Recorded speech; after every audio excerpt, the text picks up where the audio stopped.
No. Good afternoon, everyone, and welcome to the next set of hearings. This is the first hearing in the Justice Impact hearings. Can I now ask Mr. Turner to commence? Good afternoon, my Lord. As your Lordship knows, my name is David Turner, Advocate. I am counsel to the inquiry and deputy to my learned friends, Ms Laura Ann van de Vesthuizen, KC, and Mr Stuart Gale, KC, co-lead counsel to the inquiry. I welcome this afternoon representatives of core participants and others to the opening of the Justice Impact hearings. These hearings form part of the inquiry's foundational investigations into the ultimate impacts on members of society of both the COVID-19 pandemic and of the strategic response by the Scottish Government to the pandemic. These impact investigations are providing a full and retrospective understanding of the consequences of decisions taken in the Scottish Government's strategic response to the pandemic. They are already allowing the inquiry to advance its next stages of investigations, putting the inquiry in the best possible position to investigate the implementation of the response to the pandemic and climactically the strategic decisions taken by the Scottish Government. My Lord, I shall be appearing in these hearings with my learned senior, Mr Gale, and with my learned friends, Farima Barami, Advocate, Chris Stephen, Advocate, Graham Dunlop, Advocate, and Sarah Traynor, Advocate.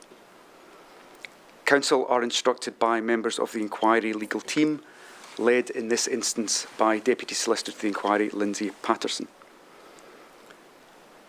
With your Lordship's indulgence, may I take this opportunity to say a thank you to Lindsay's team, and in particular thanks to Rennie Jurkov, Amy Farmer and Lee Thompson, who have done sterling work investigating and preparing the evidence for these hearings. My Lord, one of your duties is to act with regard to the need to avoid unnecessary cost. And to that end, your Lordship has instilled in the inquiry team a desire for efficiency and for the avoidance of duplication. With that in mind, I shall endeavour in this opening statement to be brief. Less than 4 weeks ago, on the 22nd of January 2025, co-participants and other interested parties were addressed on a number of matters relating to these hearings at the Portfolio 1 preliminary hearing. Mr Gale set out the scope of and discussed a number of procedural matters relating to these hearings, and I don't intend to reiterate those remarks in full. The recording of Mr Gale's preliminary hearing statement is available on the hearings page of the inquiry's website and its YouTube channel. Therefore, what I propose to do this afternoon is, first of all, to introduce the core participants with leave to appear. Secondly, I'll explain the approach that's being taken to the presentation of witnesses at these hearings. I will then touch upon the evidence that's been published already by the inquiry's public participation project, Let's Be Heard, to coincide with these hearings. And finally, I would just like to highlight some procedural matters that are specific to these hearings, including the current timetable and daily running orders. Turning first then to leave to appear. I would like, my Lord, to introduce the core participants with leave to appear. Applications for leave to appear in the Justice hearings were invited between the 4th and the 29th of November 2024. There were 14 applications. 9 of those were successful. Core participants with leave to appear in the Justice hearings are the NHS Territorial Health Boards and Special Health Boards, the Refugees for Justice, Scottish COVID Bereaved, Scottish Hazards, Scottish Ministers, Scottish Police Federation, Scottish Trades Union Congress, the Scottish Women's Rights Organisations. Your Lordship has heard from them, but I'll reiterate, that's the Scottish Women's Aid, Rape Crisis Scotland, Engender, Close the Gap and Just Right Scotland. And finally, the Society of Messengers at Arms and Sheriff Officers. With the exception of the Scottish Police Federation and the Society of Messengers at Arms and Sheriff Officers, all of these organisations have had leave to appear at previous hearings of the inquiry.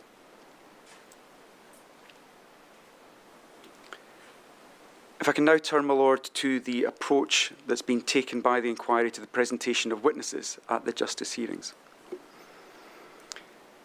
The inquiry intends to lead evidence of impacts affecting the operation of and the availability of both the civil and criminal justice systems during the pandemic.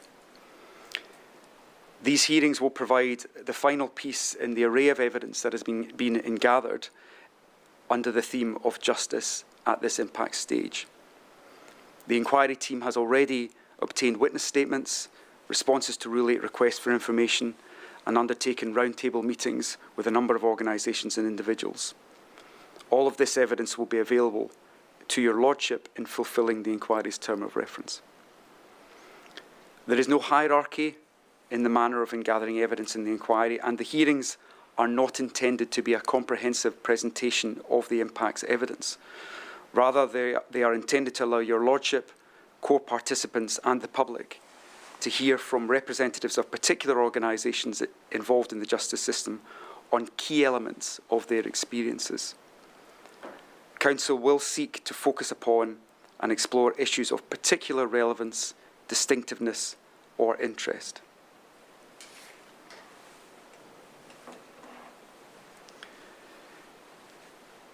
Your Lordship will be hearing from approximately 41 witnesses in total. Witnesses will be called over 8 days of hearings to be held within the next 2 weeks, and I shall provide further details of the timetable in a few moments. If I may, my Lord, I'd now like to address for a moment the selection of those witnesses.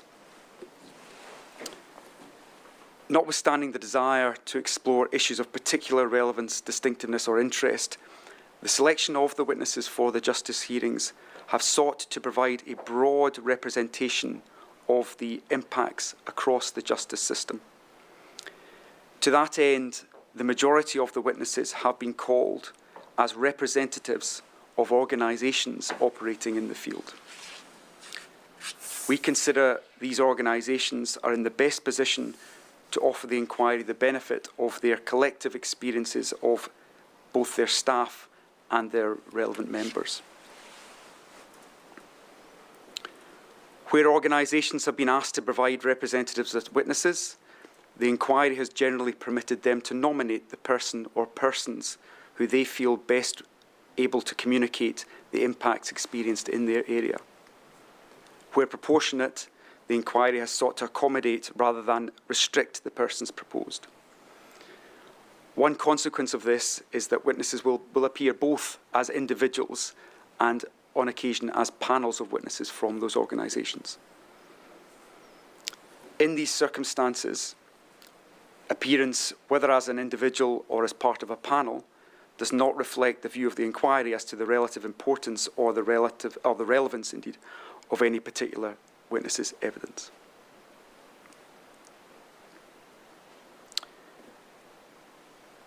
I'd like to now give your Lordship a brief summary of the witnesses who will appear. Full details of the witnesses to be called are detailed in the weekly timetables, which again I will address in a moment. Firstly, my Lord, at the heart of the justice system in Scotland are the courts, tribunals and other similar decision-making institutions. These provide the backbone of our justice system. The Scottish Courts and Tribunal Service will be appearing as a witness, and they support justice by providing the people, buildings and services needed to support the judiciary, the courts, devolved tribunals and the Office of the Public Guardian.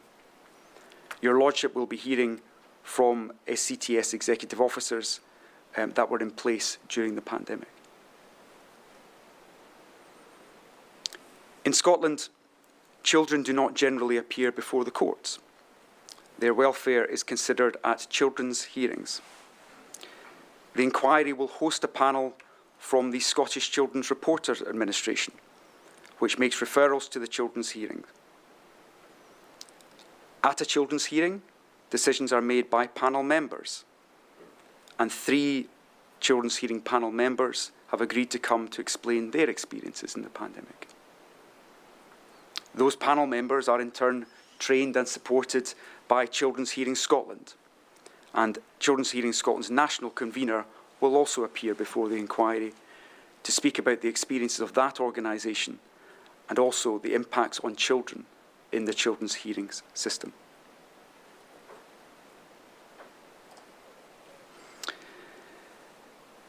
My Lord, if the wheels of justice require to be greased occasionally, that role falls to solicitors, advocates and other lawyers.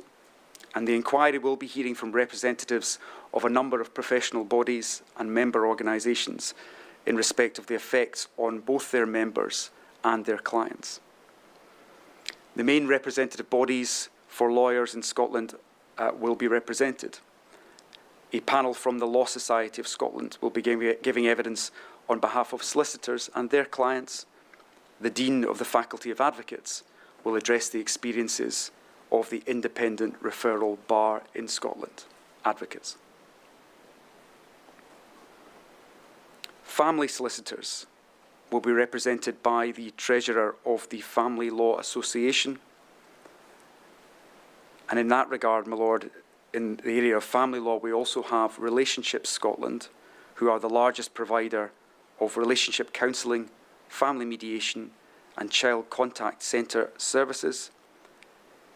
Its chief executive will be appearing to discuss the pandemic's effect on their family services.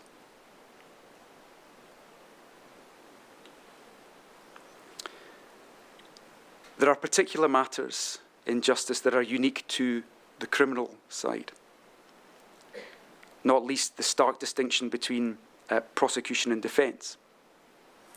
We will be joined by the Deputy Crown Agent in the Civil Litigation and Public Inquiries team of the Crown Office and Procurator Fiscal Service. For the defence, as it were, the President of the Scottish Criminal Bar Association will appear to represent criminal advocates, and the past President of the Scottish Solicitor Bar Association will join us to represent criminal defence solicitors to give evidence of the experiences of their members and their criminal clients. Along with the professionals, my Lord, there are a number of public sector workers who obviously administer and assist in justice in Scotland. And the Public and Commercial Services Union, the PCS, represent workers in that area, both working in the Crown Office and Procurator Fiscal Service and in the Scottish Courts and Tribunal Service. An industrial officer for PCS will appear to speak to the effects on staff and services caused by the pandemic in those areas.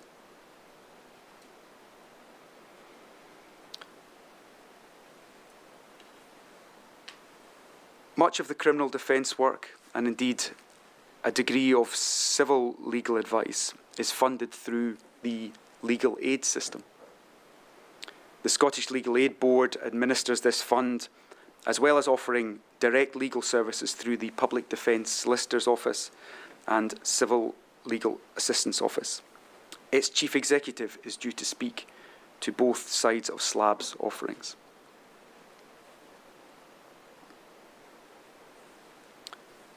I've mentioned, my Lord, the private providers and indeed the public lawyers who appear in the courts, but many people struggle to access legal advice through these means. Law centres provide vital representation to people who may otherwise find it difficult to get legal advice.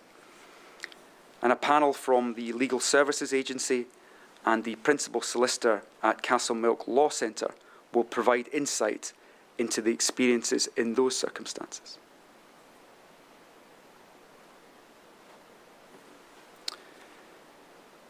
Even if a lawyer is not required, my Lord, there are many circumstances where individuals require assistance to engage with public services, including parts of the justice system.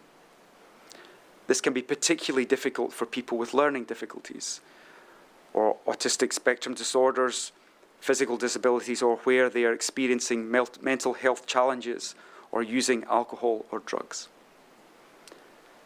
Advocacy services help explain the implications of services to these kinds of clients and make their voice heard. The service manager of Partners in Advocacy and the business director of the Advocacy Project will appear before the inquiry to explain the effect of the pandemic in this area.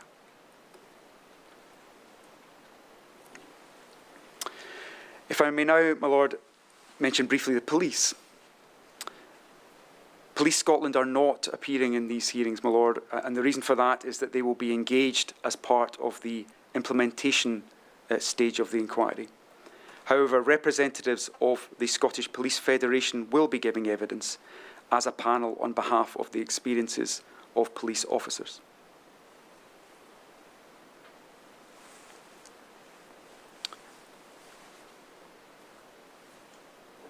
We also have the Executive Director for GeoAmey, and they will speak to the operational challenges in its role transporting prisoners, both between prisons and courts and also to hospitals during the pandemic.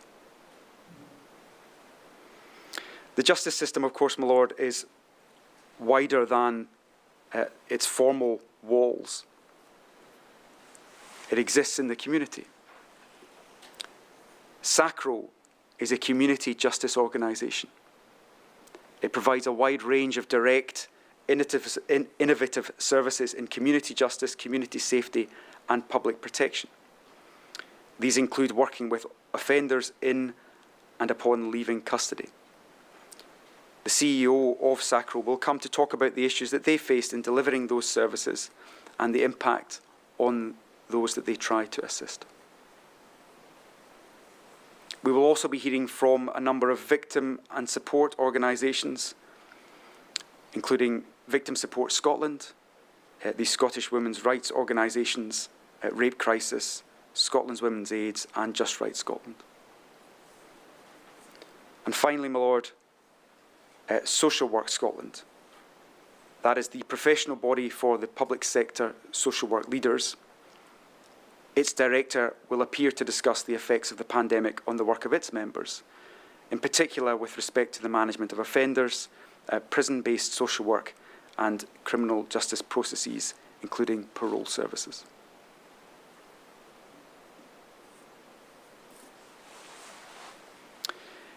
In selecting the witnesses for these hearings, the inquiry team was mindful of the significant overlaps between the inquiry's 4 investigative themes. That was discussed recently at the preliminary hearing. A number of witnesses have already given evidence in previous impact hearings relating to those other themes, and where possible, it is intended not to duplicate that evidence.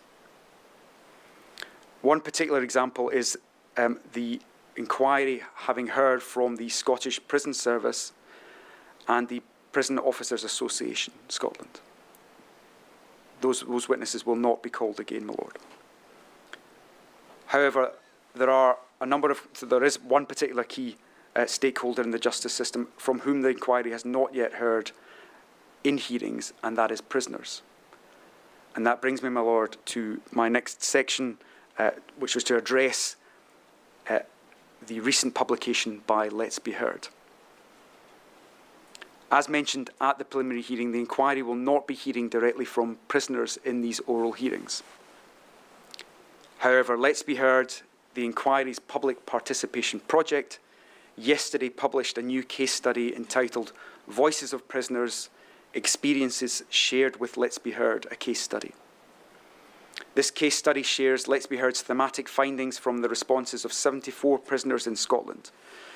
It includes their experiences of the pandemic in Scotland during the period the inquiry is investigating, the impact of the Scottish Government's rules and restrictions, and the lessons prisoners think should be learned from those experiences. The case study was conducted to ensure that the experiences of prisoners who are not providing oral evidence to the inquiry are captured and represented. The full case study is available on the inquiry's website via the latest news page.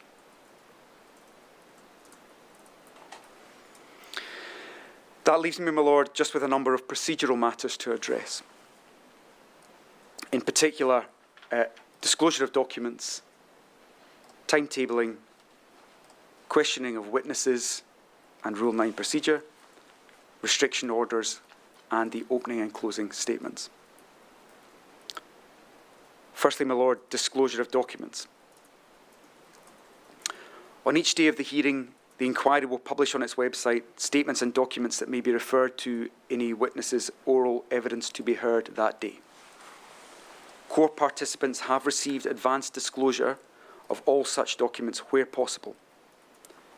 I understand that for reasons beyond the control of the inquiry, disclosure of a small number of documents relating to witnesses appearing towards the end of next week remain to be disclosed, but those will be disclosed as soon as possible. Turning to the question of timetabling, the timetable for each week of the hearings has been published on the inquiry's website. It's available on the hearings page there.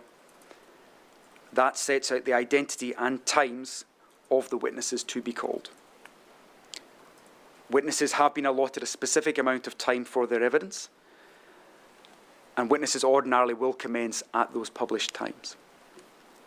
The justice hearings are presently scheduled to sit Tuesday to Friday this week, Monday to Wednesday, and Friday next week. The inquiry will endeavour to stick to the published timetables. However, it may be the case that matters beyond the control of the inquiry, or indeed witnesses, force a change to present arrangements at short notice. It may therefore be the case that the inquiry will sit for sessions in substitution for or in addition to those listed. That may include on the reserved day of Thursday the 27th of February. In that event, the inquiry will publish an updated timetable which will be circulated to co-participants with leave to appear.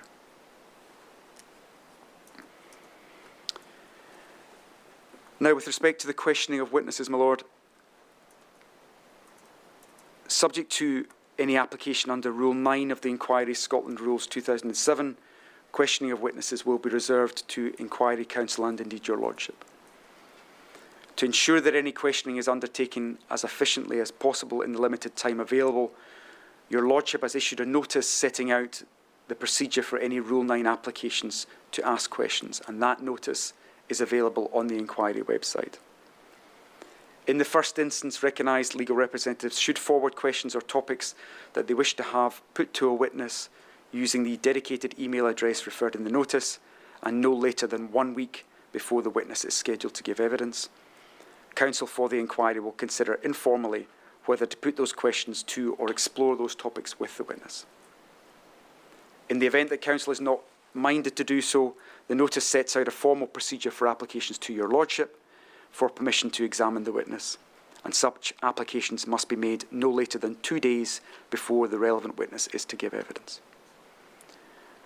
Your Lordship will consider further applications to question a witness at the conclusion of a witness's evidence if information has arisen during the course of the evidence that is material, relevant, and new.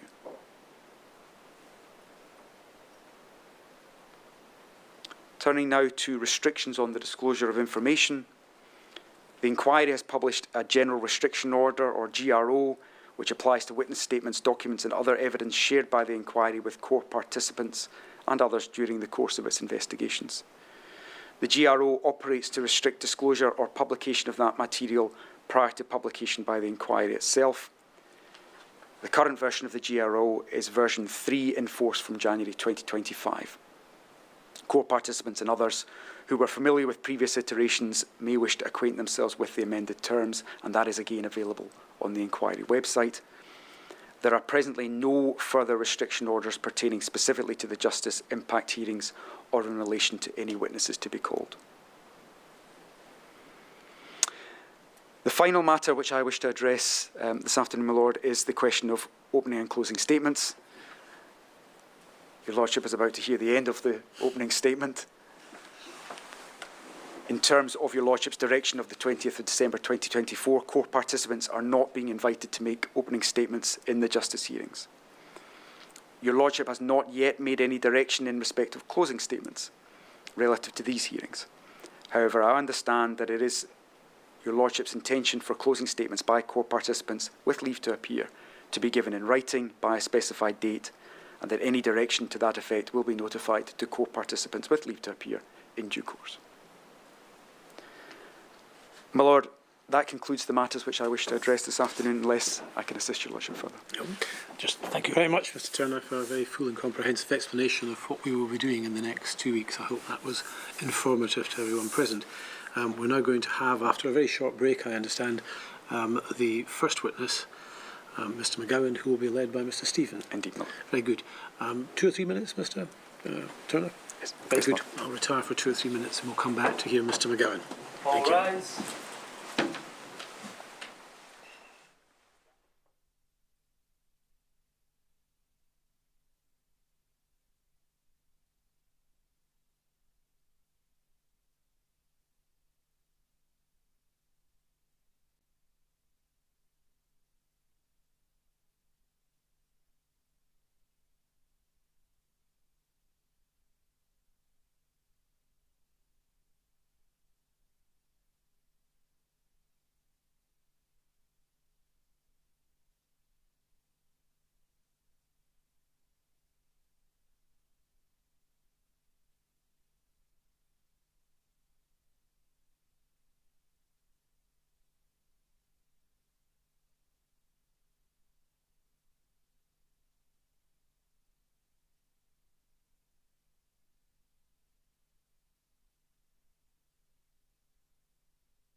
Now, Mr. Stephen. Good afternoon, my lord.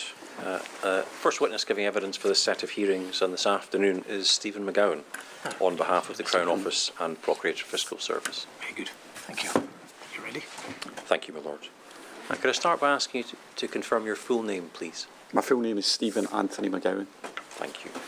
Now, you've already provided a written statement to this inquiry dated the 13th of January 2025, and for the record, the reference to that is SCI-COPFS-X-5 zeros and a 2.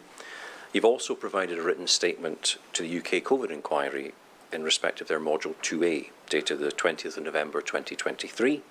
Correct. And again, for the record, the reference to that is SCI-WT-022-5 zeros and a 1.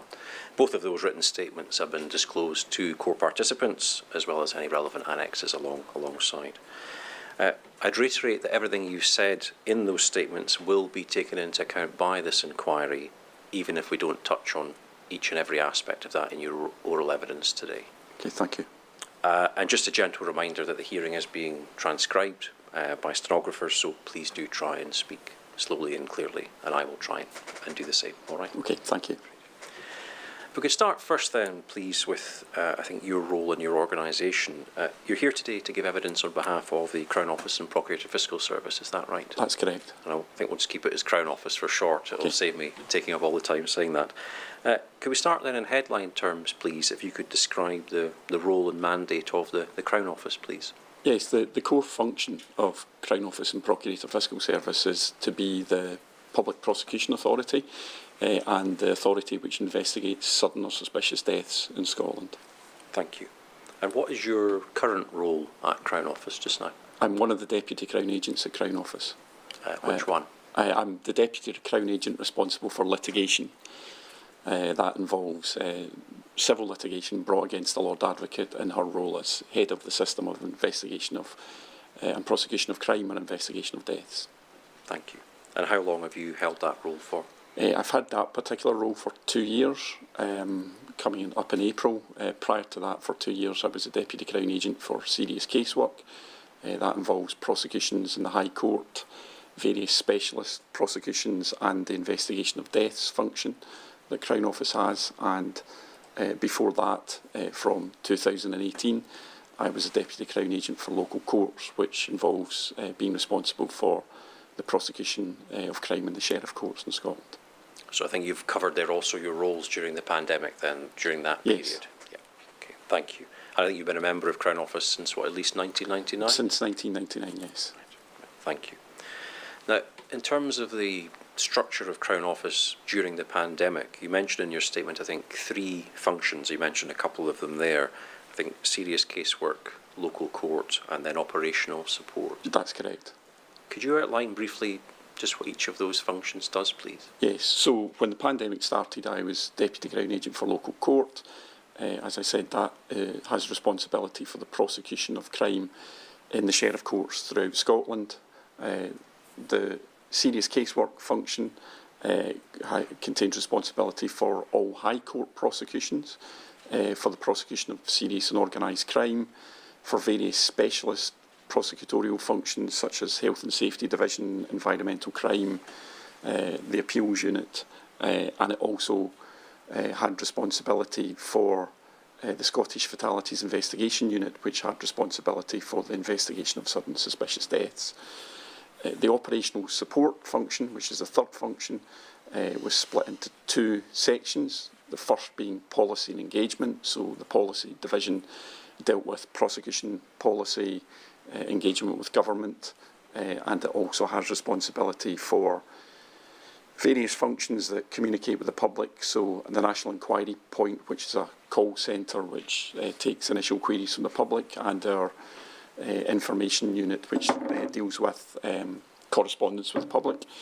The second part of operational support is business services, so it contains all of the functions that you'd expect a modern organisation to have. So IT, finance, human resources, all of those kinds of things that you need to keep the lights on and keep business going. Thank you. And in terms of the structure then, each of those functions, those 3 functions, would be headed up by a Deputy Crown Agent. Agent. Is that right? Okay, thank you.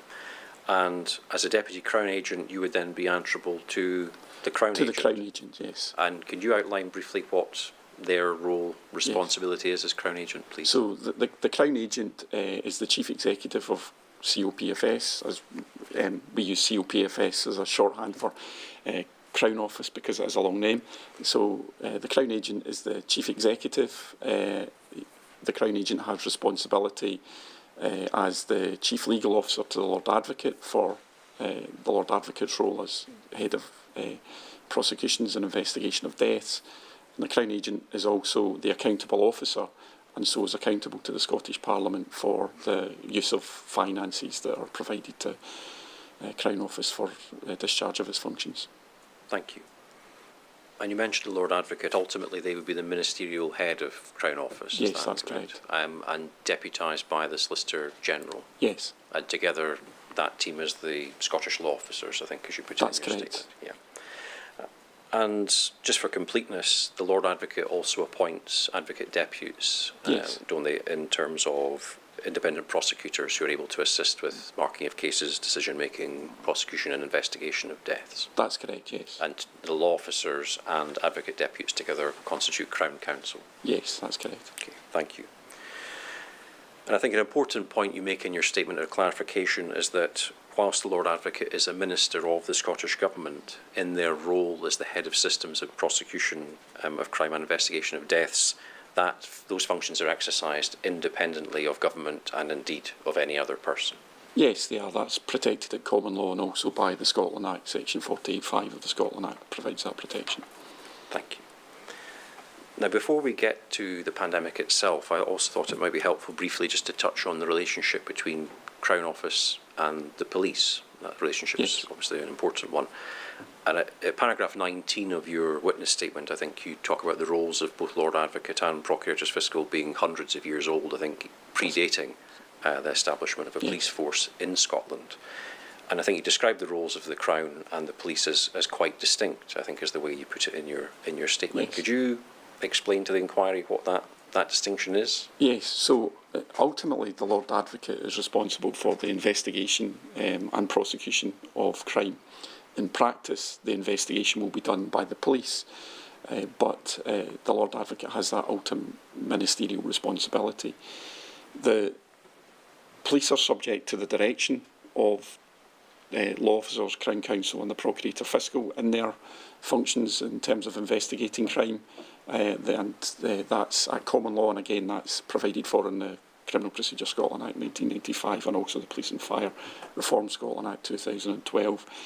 The rest of the functions of policing are subject to the operational control of the Chief Constable, but there is a power of direction in terms of the investigation of crime and also the reporting of crime that comes from the Lord Advocate, and that manifests itself through various instructions.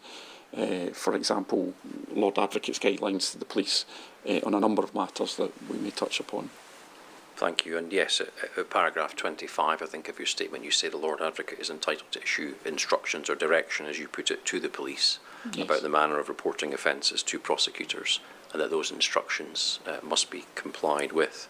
And I think you mentioned there the example of Lord Advocate's guidelines. Time permitting, we'll come back to that, I think, in the context of bail and the guidelines given on liberation during the pandemic. If we turn then to the pandemic itself, you mention at paragraph 37 of your statement a Crown Office corporate resilience group chaired by the Crown Agent, and that group, I think you say there, has links to, for example, the Scottish Government's resilience room. Yes. At the beginning of the pandemic, the very beginning, I wanted to ask you what the key immediate steps were taken by Crown Office, perhaps through this corporate resilience group, to ensure that there was continuation of business when these restrictions, lockdown, was announced. Yes. So the key responsibility was to maintain the administration of justice in a way that preserved public safety and public confidence, whilst balancing that with the need for that to be done in a way that was consistent with public safety, and the guidelines and guidance that came out from Scottish Government, UK Government and other bodies to make sure that we were doing things properly. Corporate Resilience Group did various things and it coordinated our activity. We had coincidentally been moving to a model whereby people could do work in one part of the country related to business which was taking place in a court in another part of the country. So we had on order a whole series of laptops, and in the first few weeks of the pandemic we managed to distribute about 1,500 laptops and smartphones to our staff, and that allowed us, when the restrictions came, to work from home and to keep the system going. That meant that we could continue to mark cases, as we call it, which is to take decisions and new cases reported to us from the police.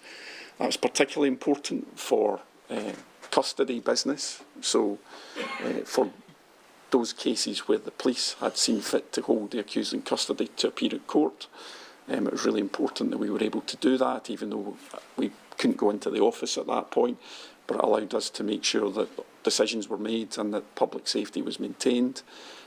We were also able to carry on with the preparation of some of our more serious cases at that time, because we had the technology to do so.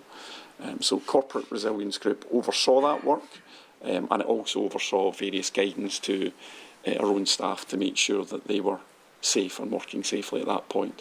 Some staff still did have to go to court and made sure all of that could go smoothly and safely. Thank you. And you mentioned guidance to staff. Did you also have to make communications to witnesses, the accused, complainers as well, in light of the changed ways of working? Yes. So there was messages to staff. There was a lot of liaison with other criminal justice organisations, so the Police, Scottish Courts Tribunal Service, Law Society, Faculty of Advocates, discussion constantly with these groups, and also messaging to witnesses and to victims of crime who might be expecting to come to court as to what would happen and what they might expect. That was done in various ways, sometimes through personal contact, sometimes through messaging on websites, sometimes by email. Various different methods were used. And it sounds from what you said earlier that that change to remote working was perhaps already underway, so it wasn't necessarily a complete shock to the system if the process of people working at home on laptops was already being put in place. We didn't expect to be doing what we were doing, obviously, but we had in place, as we had moved over the 10 years previously to more specialisation in terms of how we worked, the specialist teams tended to sit in the central belt. That meant that there was an issue in terms of our staff who weren't based in the central belt to make sure that they had the equality of opportunity internally to be able to deal with some of the more serious cases. And so we were using a remote working model to ensure that there was, and that was part of the driver for getting the laptop. So we'd expected to roll that out over a 6 months period. As it was, we had to do that over a much shorter period. Rather quicker, yes. All right, thank you. We could move on then to the impact of lockdown on courts and court closures, which is something that you talk about, and particularly criminal business, of course.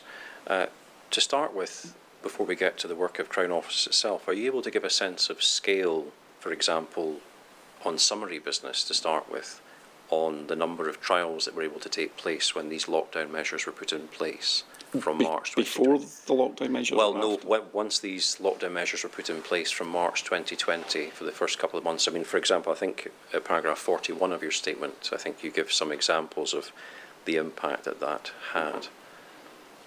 Yes. So, as I say in paragraph 41, that we would normally be doing thousands of trials in the period between March and May. So in that quarter of the year, 3,400 summary complaints would call, and we would expect evidence led in 700 trials.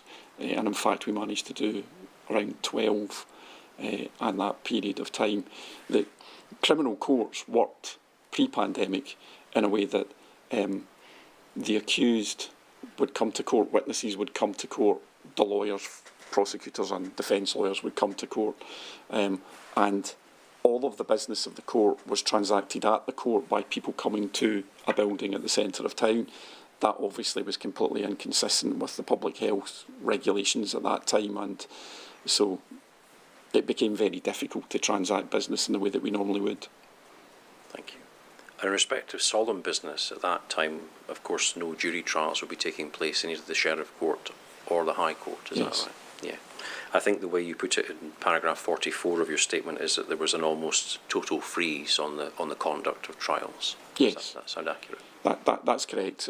From round about the middle of March, there was an announcement by the Lord Justice General that said that no new business would start.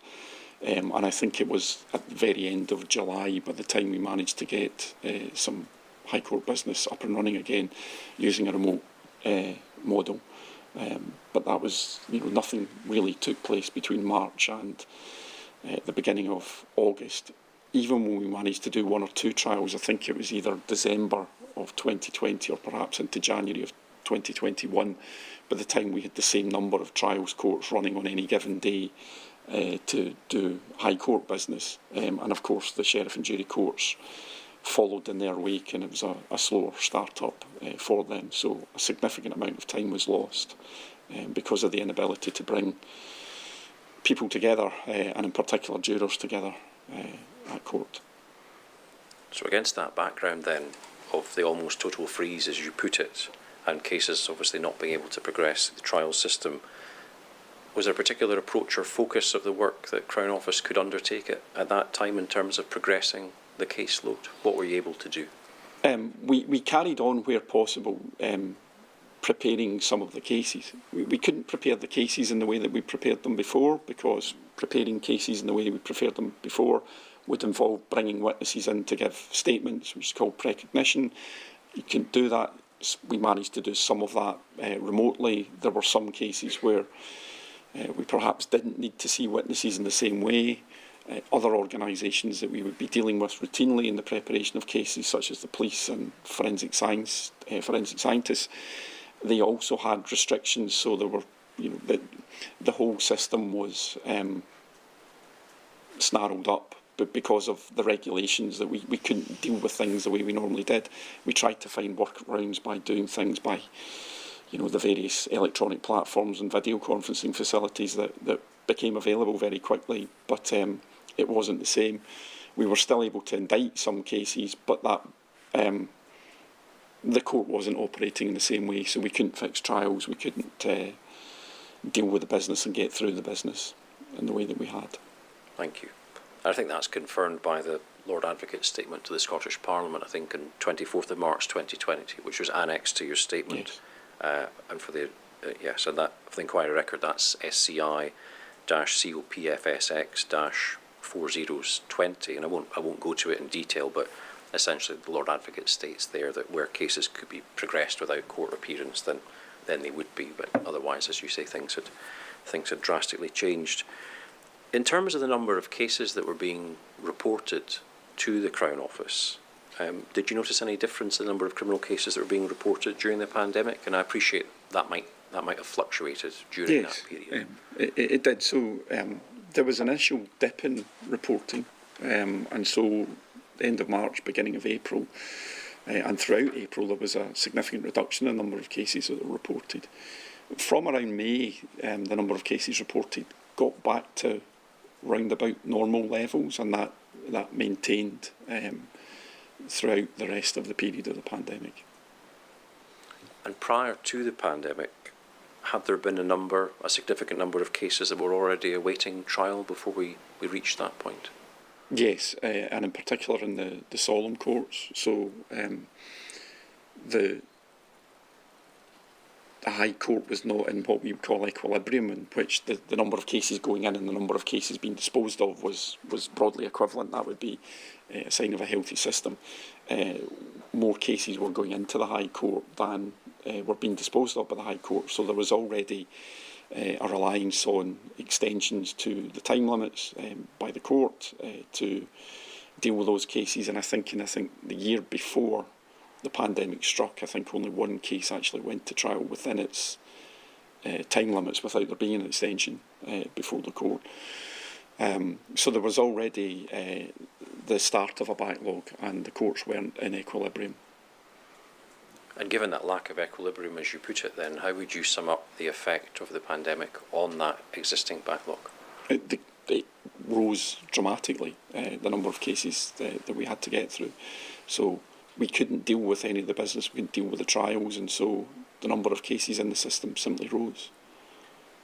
And in May 2020, the Lord Advocate wrote to the Justice Committee of the Scottish Parliament, again a letter that was annexed to your written statement for the inquiry's reference, that's SCI-COPFSX-4021, and there the Lord Advocate described it, I think, as a developing an alarming backlog, given what was happening at that time. Is that an assessment? That yes, I would share that assessment, absolutely.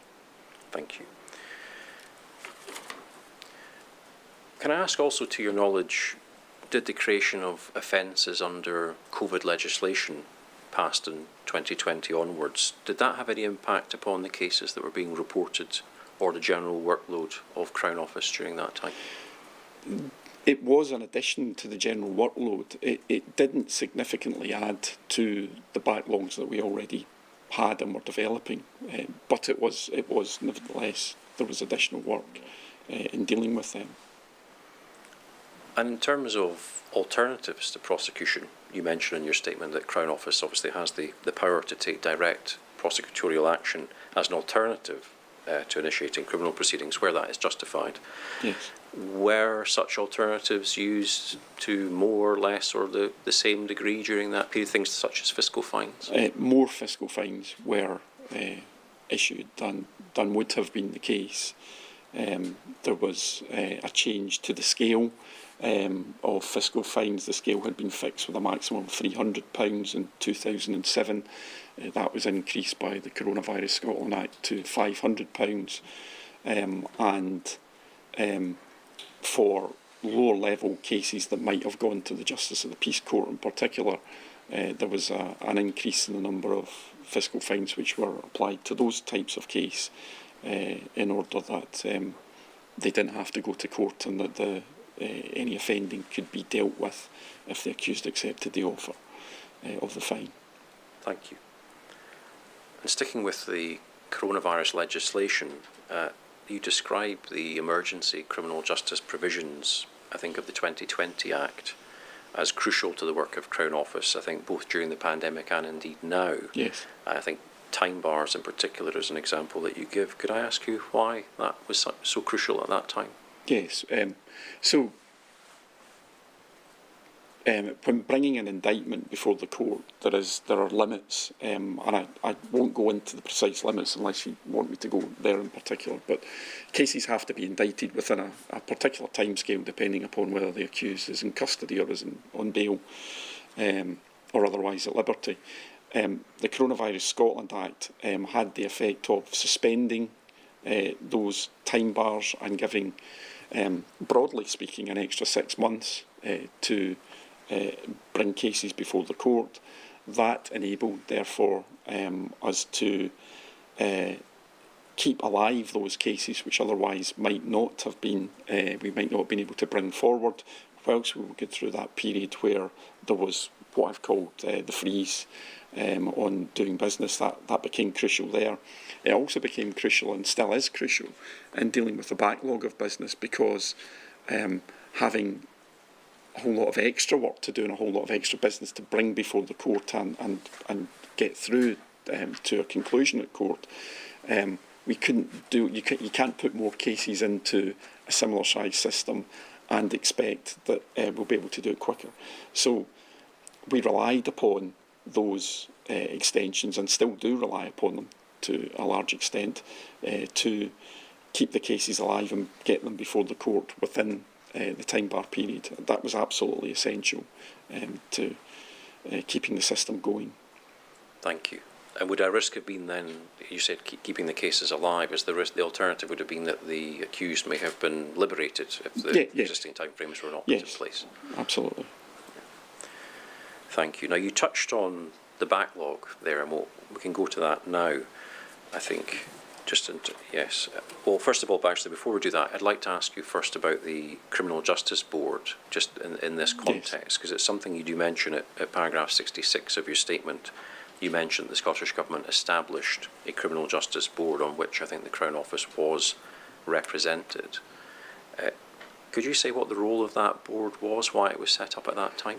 Yes, so the Criminal Justice Board was set up as a subgroup of something called the Justice Board. The Justice Board is a grouping set up by the Scottish Government, in which government officials and the chief executives of various criminal justice organisations, or justice organisations rather, sit. Because we were looking for ways to get the system back up and running in a safe way, the Criminal Justice Board was set up as a subgroup, and that contained the Crown Agent representing Crown Office and the chief executives of the Scottish Court Service, Scottish Legal Aid Board. It contained government officials, Police Scotland were represented. So the various Scottish Prison Service, the various organisations involved in the system came together as that subgroup in order to discuss ways in which we could keep things going and whether there were novel ways that we could try and get things up and running again. Thank you. And the inquiry will look at implementation, decision making at a later phase, but it's helpful context. With an eye on impacts, which of course is what these hearings are all about, in August of 2020, that board produced an analysis, a report, I think, of the impact of COVID-19 on the criminal justice system. For the record, the inquiry reference for that is SCI-COPFS-X-5 and a 6. Can I ask firstly, who is the intended audience of that report? The board is producing it. Where is that report ultimately ending up? That was a report for Scottish ministers on what was possible and how much each option that the Criminal Justice Board had proposed would cost. So it was an options paper for Scottish ministers. And in terms of impacts, what were the key conclusions, as you recall them, that were contained in that August 2020 report? The key conclusions were that novel approaches and additional funding was required in order to get the system up and running, in order to get through the backlogs which had developed and continued to develop at that point. Did that include the use of, for example, remote juries? Yes, it proposed various options, but that was one that was thought to be a credible alternative to jurors being in courtrooms. And so would that have been a recommendation made by the board to Scottish ministers in respect of solemn trials? Yes. Thank you. Turning back then to the backlog, as I said I would, and I suppose with an eye on any longer term effects, notwithstanding the measures such as remote juries or increased trial capacity, what would you say is now the extent of the backlog today on, say, the number of cases awaiting trial, for example? I don't have the precise figures before me, but there still remains a significant backlog. So we've gone from, I think it was 16 courts sitting doing High Court trial business before the pandemic. There are now 22, but we still have a significant backlog that involves longer periods between arrest and verdict. It involves longer periods between service of an indictment and verdict. It involves longer periods between a preliminary hearing in the High Court, which is the first calling of an indictment in the High Court being heard, and the fixing of it in trial. So there are longer periods for all of those. So there are delays in the system and continue to be delays in the system as a result of the backlogs that we built up during the pandemic. In terms of specifics, I think for solemn business, at paragraph 85 of your statement, I think you say the number of cases indicted awaiting trial was 508 in the year prior to the pandemic, and I think now say that's projected to be, well, double potentially, 1,107 cases at the point that we revert to pre-pandemic time bars in November 2025. Does that sound accurate? That's correct. And in respect of summary business, paragraph 92, I think your statement says that 17,000 summary trials, compared with pre-pandemic of 14,000 and I think a high during the pandemic of 34,000. Yes, that's the figures at the time when I did the statement. The summary business is less than that now, and there are signs of summary business getting back to normal more quickly than the solemn courts. It's perhaps easier to do given relative informality of the proceedings, and there's a number of initiatives which are ongoing in relation to case management in the summary courts. But those are the figures at the time the statement was written. Because yes, I think that final sentence of paragraph 92, you say, I think summary business is on the path to recovery. Yes, that's correct. Thank you.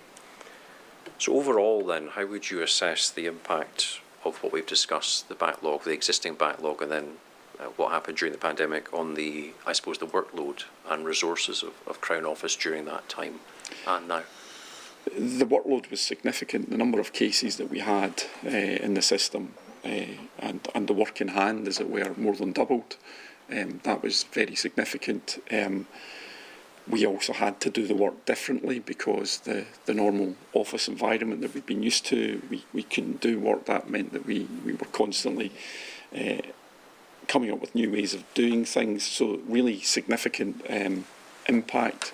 We were supported by additional funding by the Scottish Government, and there are additional resources, but there are still significant amounts of business in the system, more than we would like.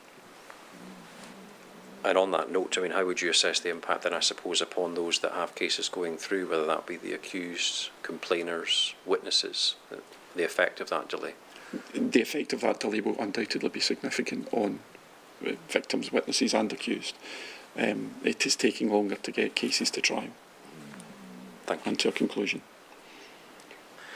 Move on then to Crown Office's experience of remote hearings during the pandemic. You observe in your statement, I think at paragraph 98, that a critical part of the emergency legislation for COVID was the enabling of court proceedings without parties or witnesses being present in court. Yes. I think you want to talk about virtual custody hearings, virtual summary trials, and then appellate or procedural business, and we can take each of those in turn. So if we start with virtual custody hearings, how did those work in practice versus how they had been pre-pandemic? We didn't really have them pre-pandemic is the answer to that. They started very early on in the pandemic, where if an accused was arrested by the police and they had identifiable signs that they might have had, they were displaying COVID symptoms, the police were able to put some of those cases through by a video link to court. That then gradually developed to taking advantage of provisions in the COVID Scotland Act, which in effect gave national jurisdiction for custody business in the Sheriff Court, to allowing some cases to go through virtually, where the accused was in a police station and the other parties were in the courtroom. And there were a number of pilots of that in different parts of the country. We thought that had great potential. We still think that it does have potential. I think at the time, because of the novelty, there were a number of issues. So there were technical issues. I know that it was difficult for the defence. They spoke to difficulties in getting instructions sometimes because of some of the technical difficulties and logistical difficulties, and so that wasn't ideal. But as a concept, we thought it had potential, and a lot of work was put into it. You mentioned the difficulties there. I think technical issues. Was that to do with the IT or the it was to do with what was really an emerging technology. So various existing platforms were developed to be used. The links between the police station and the court could be difficult. I think solicitors were reliant upon phone lines in to get instructions from clients. I think they spoke to difficulties about that. So there could be issues in terms of getting that communication up and running. Certainly in the first few attempts that we had of doing that business, I know that the number of cases that the court was able to do per hour was pretty small by the time the links were created. That improved as time went on, as people became familiar with the technology. It was one of those, necessity being the mother of invention situations where we were trying to do things in a way that it was safe as possible for everyone concerned, without moving prisoners around the country and exposing people to potential risk. I don't think full utilisation was ever, or as full utilisation was ever made of it. I know that Scottish Courts and Tribunal Service are looking at how some of those facilities may be used again, but obviously with the time that you would have to put that in place now, as opposed to the lack of time and the time constraints that we had at the time. I think you mentioned them having real potential. Were there any benefits, do you think, to the accused of that operation, of that virtual model, from custody centres to being shown in a sheriff court? There were potential benefits for the accused in not being moved around the country. At that time, I think there were 10 hub courts around the country, and that sometimes meant accused being moved long distances around the country to go and do these cases. So if you take what we, for our business purposes, would take as the north of Scotland, which is anything from Tayside, Grampian Highlands and Islands, there were 3 courts that were open to do all of the business there: Dundee, Aberdeen and Inverness. Clearly there's a vast geographical expanse in there. To get accused to those courts, particularly difficult. So an advantage in not bringing accused then being bailed very remotely to their own place, and there was various facilities available for social work, medical care, etc., at those that perhaps aren't available in court. So there was a benefit for the accused. There was also a business benefit as well, in that when in the normal course of events, the larger courts will have a court dedicated to custodies each day. So that's judicial time, it's time of prosecutors, time for defence. The smaller courts will have to interrupt other business to deal with the custodies.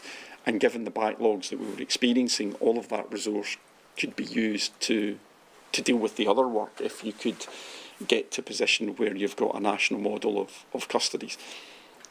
Clearly, that's something that I think we can work out longer term.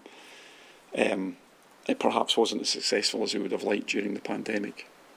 Thank you. You mentioned the potential moving around of the accused, and that perhaps not necessarily being desirable in a public health emergency. You mentioned in your statement that the legislation allowed for the use of, I think, national jurisdiction. Yes. Could you explain what that is? Because I think in your statement you also go on to say that that ended up being little used in practice. So what was it to begin with? So in essence, the provision had the effect of allowing a sheriff anywhere in the country to hear a first calling of a case. So in effect, you could have had a model where had there been a whole series of custody cases waiting in Glasgow, and the ability to hear that case from the sheriff in Inverness, who had dealt with the Inverness business that afternoon, you could have dealt with that business earlier in the day than would have been the case when, in a busy court like Glasgow, the court could go on for some time. That's to the benefit of the accused, because the key question at those custody hearings is the question of the accused's liberty. And in any case where you can deal with a question of liberty as quickly as possible and earlier than you would, that's clearly a good thing. Thank you. And I think you say it was little used in the end. Do you know why that was? It was little used because of some of the difficulty I've spoken to in terms of making that technology work, getting the links working from... It became relatively straightforward to have a link from a police station, perhaps the police station in Edinburgh to Edinburgh Sheriff Court. That became relatively straightforward, but to get that link to multiple custody centres, that was more technologically challenging, and it was just more logistically challenging in getting all the right people in the right place in a way that was not so challenging in the traditional model, where accused have been brought from the cells, which are in an adjacent room or part of the building. So it became little used because of these technological challenges, and also the challenges in defence solicitors getting instructions, etc. And I'm sure they will speak to that better than I can, but that's certainly something that played a significant part in our discussions with the defence community. Thank you. Move on then to virtual summary trials. In your experience, how heavily utilised were they during the pandemic? They were rarely used. There were a small number of those cases which were done in Grampian Highlands and Highlands in particular, I recall. But they were rarely used. The way the legislation and the various practice notes worked was that if anyone had an objection to the case being done virtually, it would not be heard virtually. And there was certainly appeared to be a feeling amongst defence solicitors that it was a less fair forum for their client than a traditional trial. So there was limited use made of that power. We tried to do as many cases as possible, and there was a real focus on trying to do domestic violence cases using that technology, but unfortunately the way it worked, there was always an objection, and that led to the judicial decision making that trials more often than not didn't take place and would wait for a trial in person. So in terms of a barrier then, I think you say you needed the consent of all parties for that. In effect, that was how it worked. So I think at paragraph 102 of your statement, I think you say at least the aim at the beginning was perhaps to try and conduct 20% of all trials, but yes, in the end, I think you say the first trials were held in June of 2020 and only approximately 12 trials ended up being heard virtually. Yes. Does that sound accurate? Yes, and that 20%, I think that reflected the figure of domestic abuse cases which were in the summary system at about that point. So it was the real focus was to try and do those cases where there may be a vulnerability to the complainer or public safety issue. It was to try and get those cases dealt with. That was the focus at that time. And do you think there was any significance to the fact of having an evidential-based trial versus, say, having a procedural hearing? Would that have been an issue as well, and how those could be conducted effectively online? It's much easier to do procedural business, logistically, but also practically. It's much easier for the procedural business to be transacted, and that particularly became the case in the High Court, where virtual preliminary hearings became the norm and still are the norm. So the High Court still deals with most of its preliminary hearing business virtually, and hearings where the accused is present will either be because there's to be a plea of guilty or for another particular reason that would require the accused to be present. But the norm is for virtual hearings in those cases. That's enabled the High Court to do more preliminary business, preliminary hearings cases than it otherwise might have. So that's been important. And I think at paragraph 123 of your statement, I think you say the same about bail appeal court hearings as well, that those have also remained virtual. Yes, they've remained virtual, and that was a big hit. The other, on the trial business, the other provision of the Act, which is still in use and which is very helpful, is that in the High Court, again in particular, most medical expert witness evidence is heard virtually, and a significant number, probably the majority of police evidence, is also heard virtually as well, and so that's helped free up. The initial driver for the medical witnesses was because of the stresses and strains on the medical profession dealing with the pandemic, but clearly they still have their own issues and backlogs, and medical practitioners' time is better spent dealing with patients than perhaps dealing with the court. Similarly, it's freed up a huge amount of police time in not travelling to court to give evidence, but being able to do that at place, perhaps closer to their own workplace. Would there be any downside from the Crown perspective to hearings proceeding virtually, do you think? There is a time and a place for hearings in person, but they have been a positive for us. As long as things can be done fairly, then there is little downside for the Crown.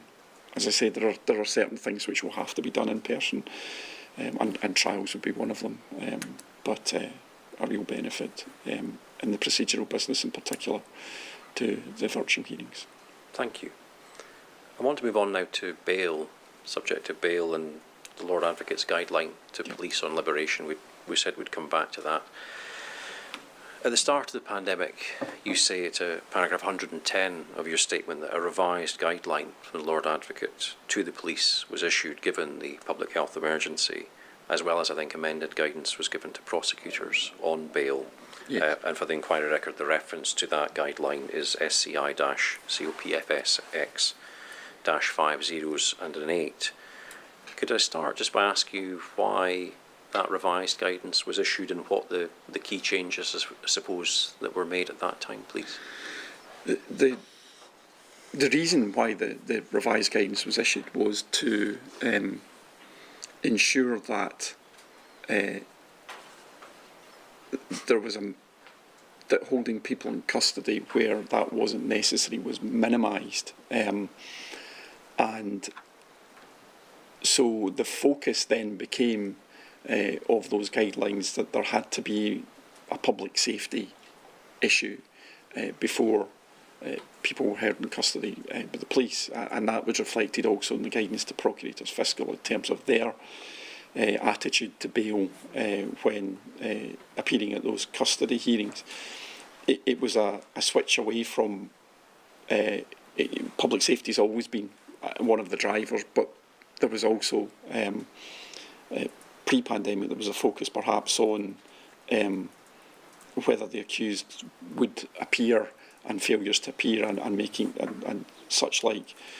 Those would be grounds for opposition of bail in the ordinary course of events, but there was much less focus on that during the pandemic, and the focus was completely on the public safety aspects of bail and whether or not the accused presented a risk to public safety or may repeat. There may be further acts of violence, etc. That was the driver. Thank you. And then, as you say at paragraph 114 of your statement, on the 30th of March 2020, an amended guideline was published where police could, I think, release persons from custody on an undertaking. Yes. And again, the reference for that guideline is SCI-COPFS-X-5 zeros and a 9. First things first, could I ask just if you could explain what an undertaking is, so we all understand? Yes, an undertaking it's sometimes been described as police bail, probably wrongly, but that's the shorthand. So in effect, the police liberate someone to attend court on a specific day and time, and it comes with the power to fix certain conditions, perhaps to stay away from the complainer or a particular address, etc. That's the power that they have. The change to the guidance was to extend the period of time. There had been previously we'd operated on, it was around 28 days, if I recall, was the standard period that an undertaking would be. And because of the conditions at the start of the pandemic, the time period went to a default round about 90 days period for the undertaking to attend at the court. Yes, I think it was 14 days for domestic abuse 14 days for domestic violence, 28 days for other matters. Yeah. Yes, thank you. And do you recall the main reasons as to why, to the extent you've not touched on it already, as to why that extension of time was given to 90 days? Yes, it was because, again, to do with the health regulations at that time. So we were requiring people to attend court, we were requiring people to travel to court. When the first guideline came out, I think that all of the courts were operating. They then reduced to the 10 hubs. As I've touched upon earlier, that could involve significant travel. It was perhaps inconsistent with the then pertaining public health guidelines to ask people to travel for long distances, and particularly if they were relying upon public transport to go to court. There was also, by the time we reviewed some of that, I think there was a greater appreciation of the efforts that you had to go to at the court building to maintain what became known as social distancing. I think when the first guideline came out, I don't think concepts such as social distancing were familiar to us. So the guidance was put in place to try and keep people away from court in the first instance, but to keep protective conditions to prevent reoccurrence of any offending and to give confidence to complainers and other witnesses. Was it also a concern that those undertakings that were shorter, 14 days or 28 days, might expire if that longer period wasn't put in place? Yes. So the initial legislation undertakings meant that the conditions that the police might have imposed expired at the point of the undertaking date, and there was no, whilst they could be reviewed within the period, so within the 14 or 28 days those conditions could be reviewed, there was no way of extending those conditions, and that meant that if the public health situation meant that the undertaking couldn't call, the protective conditions that I've spoken about would fly off. Were there any particular issues or concerns about those extended timescales being put in place for undertakings? There were concerns, generally speaking, about the delay of cases. As time went on, it became clear that there was an increase in the number of reports to us of breaches of conditions of undertakings because of the length of time that the undertakings were, and so that caused us to review the periods of time, and we reduced the periods of time back down to, I think it was back down to the 14 and 28 days, as the public health situation had moved on, and certainly they were reduced. I would need to check the specific guidance. The time period was certainly reduced for domestic violence allegations in cases of domestic violence. It was brought back down in an attempt to prevent that. There was also a review of the guidance in relation to bail as well at that time to make sure that was working appropriately. Do you think there's any particular reasons as to why compliance with those undertakings? Part of it was no doubt the length of time. The 90 days, to extend timescales for 3 months, there is simply more opportunity to breach those conditions. But it's difficult to say. It was a particular concern in the domestic abuse cases, as I say. That was a particular concern that to ensure that there was adequate protection for the victims of domestic abuse and to prevent any repeat of that because of the nature of the type of offending. And I think you say in your statement that those guidelines were always kept under review, and I think it was in July of 2020 that review was undertaken and those guidelines were changed to revert to the pre-pandemic, I suppose, timescales. Yes, that's correct. Was there any discernible change to a prosecutor's approach to bail? Because, as I think you mentioned, the guidelines for bail were also amended. Was there, to your knowledge, or to the extent you can say? Prosecutors, we did a number of informal audits to make sure that people were following the guidance. So there was a change of behaviour on the part of prosecutors, and that the focus became the public safety aspect of opposition to bail, as opposed to perhaps the history of non-appearance or the fear that an accused may fail to appear at a court. That was the change in the guidance, and that change, as far as we could tell, was a change which was reflected in prosecutors' behaviour in opposing bail before the court. Thank you. I want to move on then to deaths cases. It's something that you touch on quite a bit in your statement related to COVID, and I think, as you said at the outset of your evidence today, Crown Office is Scotland's Death Investigation Authority, as well as the Prosecution Service. In that role, am I correct in saying that Crown Office investigates all sudden, suspicious or unexplained deaths occurring in Scotland? Yes, that's correct. Just to start with, in general, then, what is the purpose of those death investigations? The broad purpose is to ensure that Scotland is Article 2 compliant, and that we can fulfil our international investigations to ensure, obligations rather, to ensure that there are no concealed homicides, and that where there is a death which is preventable, steps can be taken to ensure that lessons are learned for the future.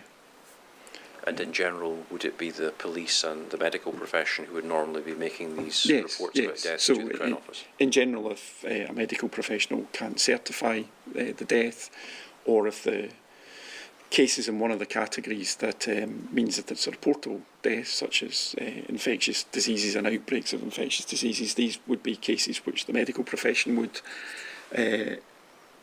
report to Crown Office, and there would be sudden deaths and unexpected deaths which the police would be called to, and they would report to Crown Office as well. And we'll come to COVID and the pandemic in a moment, but ordinarily those would be reported to the Scottish Fatal Investigation Unit? Scottish Fatalities Investigation Unit, yes. Thank you. Thank you.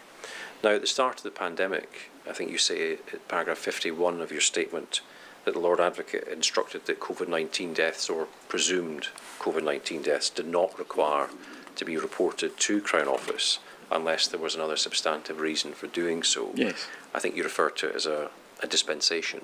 Yes. Do you recall what the reason for that dispensation was at that time? Yes, so ordinarily, because it was an outbreak of an infectious disease, that's a category of reportable death, and it would have to be reported to the Procurator Fiscal. And part of that's a surveillance function in order that outbreaks of infectious disease can be picked up and appropriate action can be taken. At the start of the pandemic, it was obvious that there was a pandemic. We knew before the lockdown, and there was a lot of coverage. So it was apparent to I think most of us in society that there was an outbreak of COVID and it was an infectious disease. There was the intention behind what I've described as a dispensation was to ensure it was firstly because there wasn't that need for the surveillance function, and secondly, it was apparent that the medical profession would have their hands full with dealing with a pandemic, and so unnecessary reporting of deaths and allowing the medical profession to focus on patient care was the priority and was the driver behind that change in the guidance. And matters, I think, were kept under review as the pandemic progressed. And in paragraph 52, I think, of your statement, you go on to say that in May of 2020, the Lord Advocate decided that 2 categories of COVID deaths should be reported to the Crown Office. I think the reason for that was significant public anxiety around certain deaths attributed to COVID-19. What were those 2 categories that then failed to be reported at that time? The 2 categories were where a deceased had may have contracted COVID in the course of their employment. That's consistent with other guidance, because death in the course of employment is something that's reportable anyway, and it would attract a mandatory fatal accident inquiry. The second category was in relation to deaths in care homes, and there was a significant public anxiety at that time on the number of deaths in care homes, and so those cases were all reportable at that stage. And in order to receive and investigate those deaths, Crown Office created a new specialised team for that purpose, Yes. Is that right? Yes, there's a new team was set up at that time, the COVID Deaths Investigation Team, sometimes known as CDIT. And what was the purpose of CDIT being created then? The purpose of CDIT being created was to ensure that all of the other categories of reportable deaths could be dealt with by SFIU, but also to create a special team who had a focus and gained an expertise in dealing with COVID and the COVID deaths. So a special team was set up then. That was supported by additional funding from the Scottish Government, and that team remains in place today. There were some 6,000 COVID deaths reported. About 1,300 or so have now been dealt with, and those deaths are closed, and there remain a significant number, as you'll gather from those figures, still being worked through and investigated within the system and Crown Office. And in terms of resourcing, you mentioned funding there, I think additional funding. Yes. In terms of staffing, for example, what has been the impact upon Crown Office in having to staff and run that team? So there are between 75 and 90 staff at any one time dealing with that business. That's significant. We've got at the start of the pandemic, I think the number of staff in total in Crown Office was probably just under 2,000, of whom around 400 and something were lawyers. We now have about 2,500, of whom 500 are lawyers. So significant numbers of staff devoted to that work. And that's a significant number on top of the other backlogs and impacts I've described in terms of the criminal prosecution work that we do as well. So it's a significant impact on the business of Crown Office. You describe that work of CEDIT as resource intensive. You say as much at paragraph 61 of your statement. Presumably that also requires working with other agencies to advance those investigations? Yes, so there is a team within Police Scotland which was set up to deal with that business, but there's also liaison, as you might expect, with other organisations such as NHS, etc., and also Scottish Government to review and check the impact of the Scottish Government's guidance on those cases and to see what its impact was. Thank you. And the work of CEDIT aside, I think you say in your statement that there's been a general increase in reporting of deaths to Crown Office more widely. Yes. What do you think the reasons for that might be? It's difficult to say precisely, but one of the reasons is no doubt that the way the NHS changed, and so there were less appointments in person, that it seemed to us that doctors became more reluctant to certify the deaths of their patient where they might not have seen them in person for extended periods of time because of the restrictions in the pandemic. So it's difficult to say for certain, but it seems as if there has been a general reluctance to certify some of those deaths. We've taken steps with the Chief Medical Officer to try and issue and reissue guidance and examples of cases which we think doctors could certify. Ultimately, it's a matter for the certifying or not certifying, as the case may be, medical practitioner to make those decisions. But there has been an increase, and so there's about 3,000-4,000 additional cases every year come to us as reported deaths than there were pre-pandemic. That's additional work for us. It also causes delays to next of kin because there has to be, even in a more straightforward case, there has to be an investigation. We perhaps have to do post-mortem examinations. That's invasive, and it clearly is difficult for families who at that point want to make arrangements and grieve to have that delayed and to have to deal with us in additional cases in every year. Thank you. And the final thing I wanted to touch on before we conclude really is any lessons learned that you, on behalf of the Crown Office, wish to highlight to the inquiry, and whether that's in terms of things you consider worked well during the pandemic or alternative things that you consider could be done differently by the Scottish Government in the event of another pandemic. I think in terms of the things that worked well, the changes that I've described to the 1995 Criminal Procedure Scotland Act 1995, which were brought about by the Coronavirus Act, that's allowed us to do preliminary business virtually, has been a real boon. The provisions in the Act in relation to electronic service of documents and not requiring wet signatures and things, that's had a massive impact and a real time saving. There's been a time saving to us, but also a time saving to the police in not serving documents, indictments, complaints, etc. So those are things that we would have liked to have done, and the pandemic and the changes that it made have allowed us to do that. So that's been a real boon to us. There were some things that didn't go as well as we would have liked. I've mentioned that in terms of the custody hearings. The national custody provisions have got potential.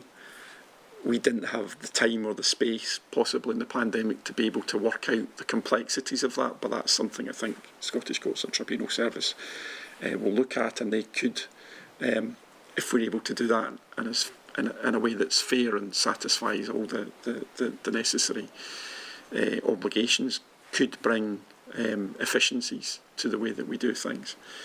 Other than that, I think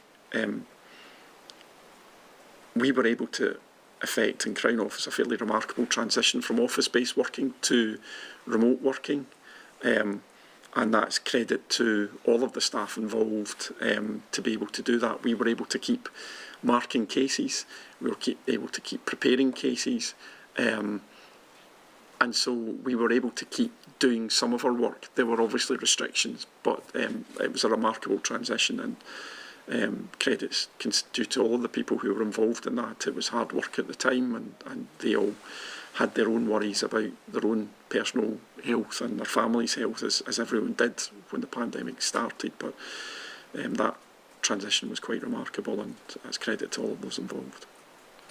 Thank you. My Lord, I don't have any further questions for the witness subject. Anything that you wish to ask or to add? Perhaps just one thing, Mr. McGowan. In relation to the changes you made in procedure, which you have just spoken about in laudatory terms,